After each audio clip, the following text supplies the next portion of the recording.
The United States is a fascinating place, isn't it? On the one hand, it's this incredibly open, vibrant democracy that we all see on TV. But scratch just below the surface, and you find this other, much murkier world of power, a hidden structure. So the big question we're tackling in this explainer is, who's really in charge? Okay, so to really get a handle on America, you have to think of it as having, well, two governments. You've got the one we all learned about in school, right? The president, Congress, the Supreme Court, the visible government. But then there's this other one, the so-called invisible government. And that's this powerful web of financial institutions, the military-industrial complex, and what people call the deep state. And trust me, that's where things get really interesting. All right, so here's our game plan. We're going to dive into these two governments, then follow the money to the financial sovereign. We'll ask who the real owners of everything are, explore the permanent government, and finally, figure out how this whole polyarchy of power actually works. Okay, let's jump right into Section 1, America's Two Governments. And yeah, this goes way beyond what they teach you in the textbooks. So here's the fundamental difference, and it's a big one. You can think of India, for the most part, as a political bureaucratic state. Power ultimately is supposed to lie with elected officials and the civil service. The U.S.? It's a whole different beast. It's really a financial corporate state. That means power isn't just with the government. It's effectively shared with this massive private world of money and corporations. So that's a big claim, right? A financial corporate state. But how does that power actually work? Well, that leads us straight to Section 2, the financial sovereign. And to understand this, you have to start with the one institution that controls the money, the U.S. Federal Reserve. Now, the Fed's origin story is nothing like the RBI's. I mean, it's straight out of a movie. It all started with the massive panic of 1907, a financial crisis so severe that one guy, the banker J.P. Morgan, had to personally bail out the entire U.S. government. Can you believe that? So a few years later, a group of the most powerful bankers in the country met in total secrecy on a place called Jekyll Island to figure out a solution. And what they created was the Federal Reserve, a central bank that from day one was designed as a partnership with private banking interests. And that brings us to the Fed's really strange structure. It's not a government agency, not exactly, but it's not a private corporation either. It's this public-private hybrid. Honestly, there's nothing quite like it in India, and it's why people in the US are still arguing about what the Fed really is over 100 years later. Let's just look at this side by side, because this is where it gets crazy. The RBI, as you know, is 100% owned by the government. Simple, clean. The Fed, whoa, its regional banks are literally owned by the private member banks in their district. We're talking JP Morgan Chase, Bank of America, you name it. And get this, those private banks get to vote for some of the people on the board. Just try to imagine that in India. Imagine the heads of HDFC and ICICI getting a formal vote on who runs the RBI. It's just unthinkable, right? Okay, so why should any of this matter to you if you're sitting in Mumbai or Delhi? Here's why. Because the Fed's decisions don't stay in America. It's the world's central bank, whether we like it or not. So when they decide to raise interest rates in Washington, what happens? Money gets pulled out of markets like India. The rupee takes a hit, and suddenly the oil and other things we import get more expensive. A decision made by that semi-private board we just talked about has a direct, real-world impact on your daily expenses. All right, so that's who controls the money. But what about, well, everything else? Who owns the actual companies, the real economy? That brings us to Section 3, the owners of everything. And believe me, we're about to meet a new kind of Maharaja.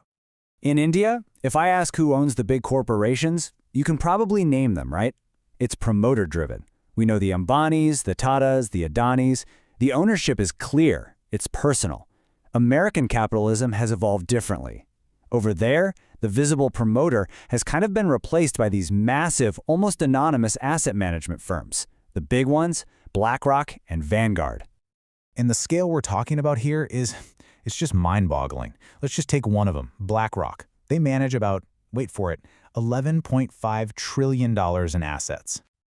To give you some perspective on that number, one company, BlackRock, is managing a pile of money that is nearly 3 times bigger than the entire annual economic output of India.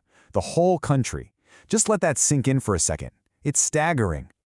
So what happens when just a couple of companies are the biggest shareholders in, well, basically everything?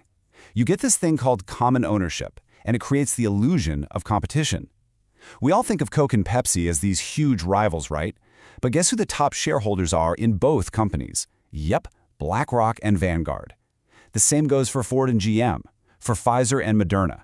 Now, a lot of economists argue that when you own both sides of a rivalry, you don't really want them to fight too hard, do you? You'd rather they just keep prices stable and profits high. And this is why some people call them the new Maharajas of global capital. Think about it. The people running these firms, like Larry Fink at BlackRock, they didn't inherit a kingdom. They aren't royalty. But they wield incredible power, not through birth rate, but by managing these trillions and trillions of dollars of other people's money. It's a whole new kind of empire. Okay, so we've got the money controllers and the asset owners. That's a huge amount of power right there. But now let's look at the government side of things, the part that never changes no matter who wins an election. Let's talk about the permanent government, or as it's more famously known, the deep state. Now, this is a really important distinction. When we in India hear deep state, our minds often jump to Pakistan, right? Where the army and the ISI act like a state above the state, capable of launching a coup at any moment. The American deep state isn't like that at all. It's not one group that's going to roll tanks down Pennsylvania Avenue. It's more of a network, a web of power connecting the Pentagon, the intelligence agencies, and the massive defense industry. They don't manage through coups, they manage through influence, budgets, and contracts.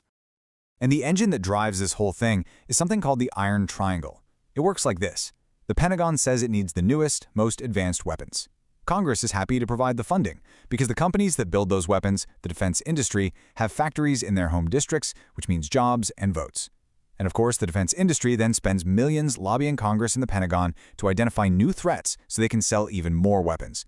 It's a perfect self-licking ice cream cone, a cycle that just keeps on spinning.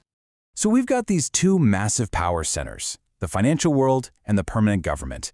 But how do they connect? How do they work together to keep the whole system running smoothly? That's the last piece of the puzzle, our final section, the polyarchy of power. Well, a big part of it is what's called the consensus factory. It's how the system makes sure everyone is on the same page. It works in a couple of ways. First, you have elite think tanks. These are the places that come up with the big policy ideas, shaping what's considered sensible long before a politician ever votes on it. Then you have the massive lobbying industry in Washington, known as K Street, which gives corporations a direct line to lawmakers. We're talking about a system where lobbyists sometimes help write the very laws that are supposed to regulate them. And the people at the top, they just glide effortlessly between the government and the private sector. It's famously called the revolving door. So a top executive from Goldman Sachs might become the U.S. Treasury Secretary, the person in charge of regulating Wall Street. And after a few years of public service, they spin right back out into a cushy multi-million-dollar job on a corporate board. It blurs the line completely between the regulators and the people they're supposed to be regulating. So when you put it all together, you realize you're not just looking at a simple democracy. The best term for it is probably polyarchy. It means rule by many. It's a system where real power is spread across multiple centers, the financial world, the military, major corporations, and all of them operate right alongside and sometimes even have more say than the elected officials that people actually vote for.